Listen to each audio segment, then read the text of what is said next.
Today we'll be talking about a game that combines Root with Carcassonne. This is Guildlands, a new game that came from Outset Media. Thank you, Outset, for sending me a copy of this game. And before you buy, we'll be talking about all the details of the game, all the fun facts and the caveats of the game, and whether or not this should be on your shelf. Without further ado, let's get started. Do me a favor, go ahead and go in the comments and tell me your favorite city building game. It doesn't have to be any kind of tile placement. Just let me know your favorite city building game right now in the comments. For the theme of Guildlands, the city has been destroyed by a dragon attack. The city's leaders are now asking the guild members and the guild leaders to take the responsibility and use the tiles we have available to us to then build a shared player board to rebuild the entire city. Every single guild has their own scoring criteria on how we want the city to look, with the patterns on the board, with the buildings, the cities, the statues, the roads, all the tiny little details. Again, everyone scores completely differently, which is asymmetry of Root, using the same shared deck. Some people have some different abilities. For instance, some people will be able to rotate 2 tiles instead of just 1.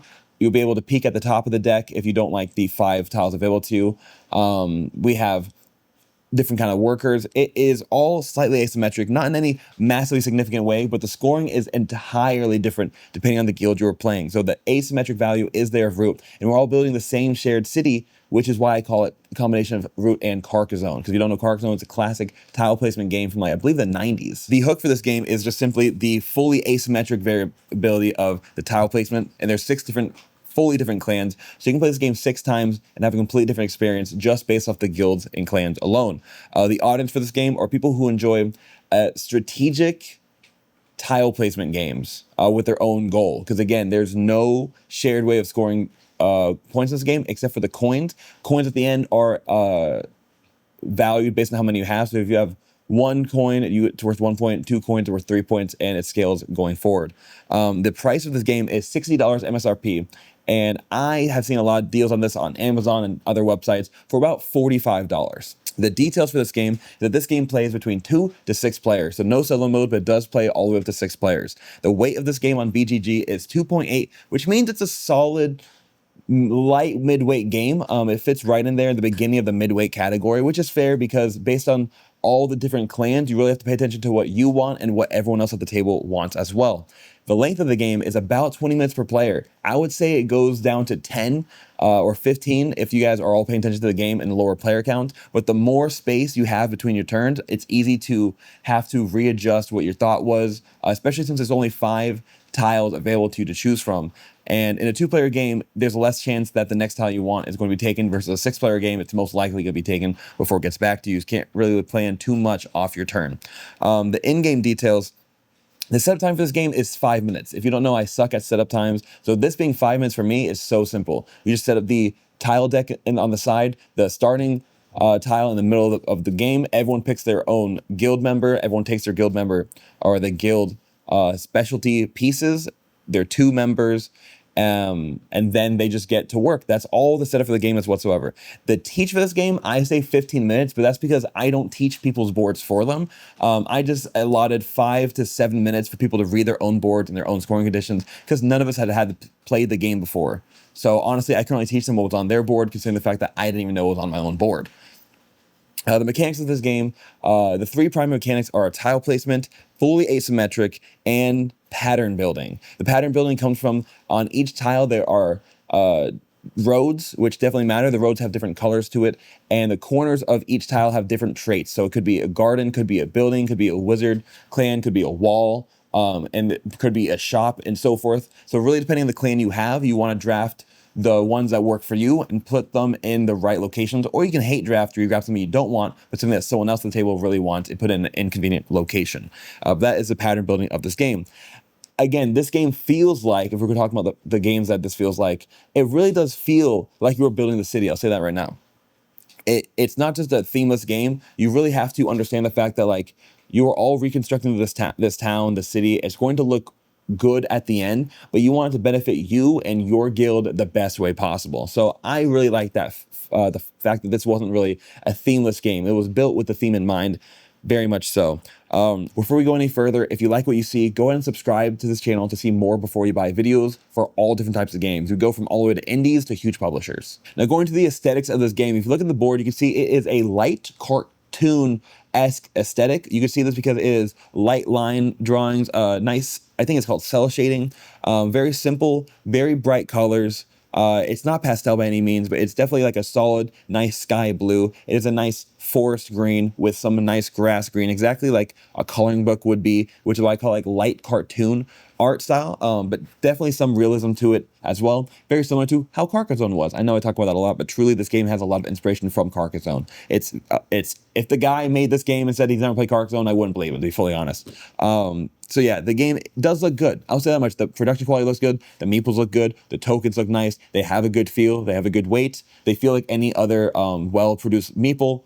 But the screen printing on both sides definitely helped me get immersed in the game, because Carcassonne does not have, they have the different shaped meeples. They don't have different, they don't have colored meeples really, at least not in the base game and any expansions that I've played. What I liked about the game, I really enjoyed the tile placement. I like tile placement games in general, but I like that on your turn you have two actions, not just the one.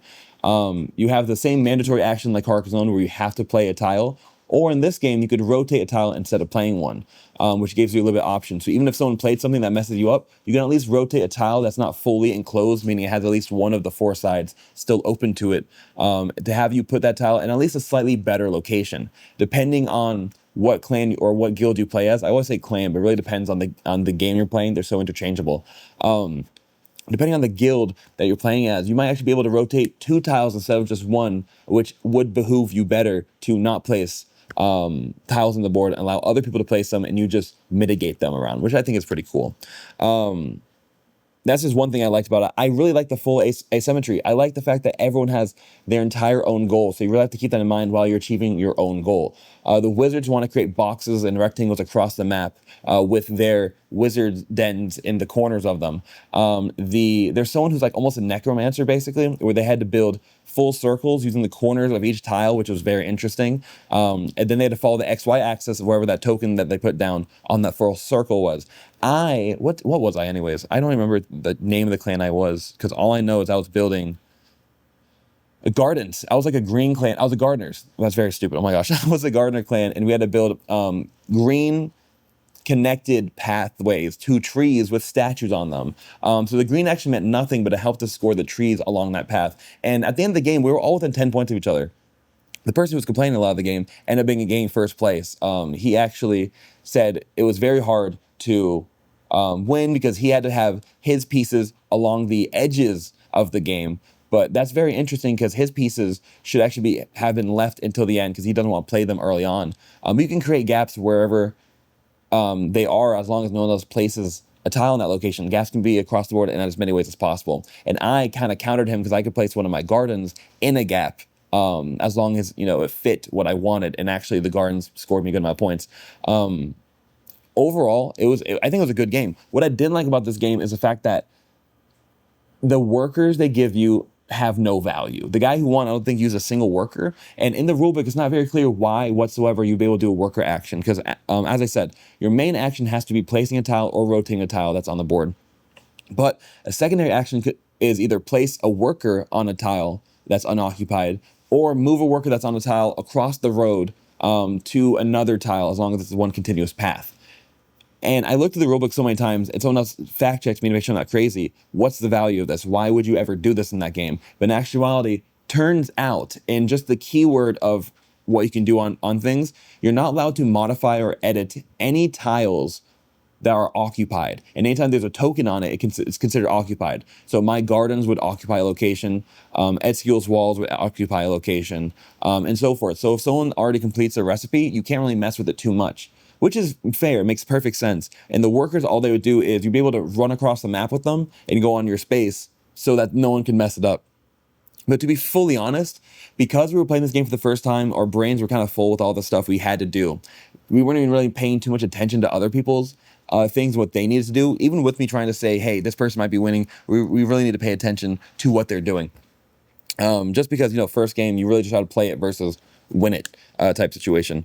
So yeah, that's the only thing I dislike. The rulebook could have been fleshed a little bit more about what the values of the workers were and why you'd want to use them, and kind of direct you like an example of what they would be used for. Even though it technically was a side asterisk in an example, but that's not a focus on, hey, this is a worker. The workers are good for this. Because they don't score any points. I kind of would like to see an expansion or modular rulebook where the workers did score you points for each faction that you're using. Oh my gosh, I almost said clan again. Each guild that you're using. Similar game to this, the only game I could find similar enough to this is Carcassonne. Carcassonne's a very direct inspiration for this game, because another game where on your turn you take a tile, put it on the board to build a shared path, and then an optional action is to put a worker on there. The main difference about Carcassonne is everyone scores the game the exact same. It's really about what tiles you play and where you put the tile. Because each meeple, everyone has like 6 meeples, and the meeples you have will score you points in different ways. You can put on pathways to score points there. You can put it on a farm to score points that way. Put on a city to do this and that. And instead of all the workers scoring differently, effectively they split up each way a worker could score and gave an entire guild that in this tile placement game, which I think is pretty dope. I think it's a very cool reiteration of Carcassonne, and I did, for the record, enjoy this game. Now we're going to the would I purchase this game. Now, again, the game's $60 MSRP. I like this game because the insert is very simple. You don't have a lot of details inside of this. It's pretty straightforward, to be fully honest. It's like 100 tiles maybe, a couple boards to give everyone, a couple workers, a couple little chits, and then that's everything. So with how simple that is, and it's not even like dual layered boards or anything like that. I think it's screen printed meeples, which are pretty cool. But would I pay $60 for that? Not whatsoever. There's not enough components in here. The quality is kind of there, but it's nowhere near enough to me say, oh, $60 is pretty easy. Considering games like Fountain, which in my opinion have a higher production quality, are like $45. Even on sale for $45, it's almost at the price I'd pay. I would probably pay at most $40 new and shrink for this game. So would I purchase this game? Maybe at $40, but genuinely not at 60. So keep an eye on secondary markets for a game like this. Maybe it would appeal to you, but definitely not me. Now, would I play this game again? I would 100% play this game again, not even just to try the other factions. I enjoyed it. I know my group didn't love it as much as I did. They didn't care for it that much. But there was definitely replayability that we didn't see until the end of the game. Everything made a lot more sense during scoring. We saw the value of this and that. We saw what to do, where to stay away from, what to focus on, how to use the meeples. Don't drop them too early in the game. And overall, it made more sense at scoring, which a lot of games tend to do, especially in the midweight to heavy category. So I would definitely replay this, even just to be the gardeners again. I like this game. I would like to play this. Honestly, I wouldn't play with more than 4 people. I know it can play up to 6 if you use all the guilds at once. Maybe I'll try that one time, but truly I think the game would peak at 4 players. I would play this.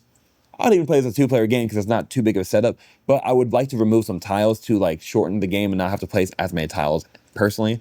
But I think we have to play every single tile in order for the game to end in general, which, I would like to fix in a 2-player game. Now, every game I do before you buy video on and more, I put into a ranking system where I say number 1's the best game I've ever played, and the last game is the worst game I've ever played.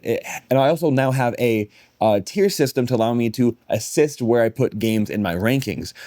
So overall, I played 116 games on this list, and this game is ranked 62, almost right there in the middle. This game is actually a B tier game sitting at number 62, but that's because I play a lot of pretty good games. I don't put horrible games on this list very often just because I don't think that it is beneficial to have poorly rated games on this list. So 62 is actually pretty high rating. It means I like the game, I want to play it again, and I would like to keep it in my library if I have the space for it, for sure. That's everything for today. Thank you so much for being part of what we do and letting me do this full time. It's been a fantastic ride. Let me know what other games you'd like to see before you buy a video on going forward. But until then, peace, have a great day, God bless, and I hope to see you at a table soon.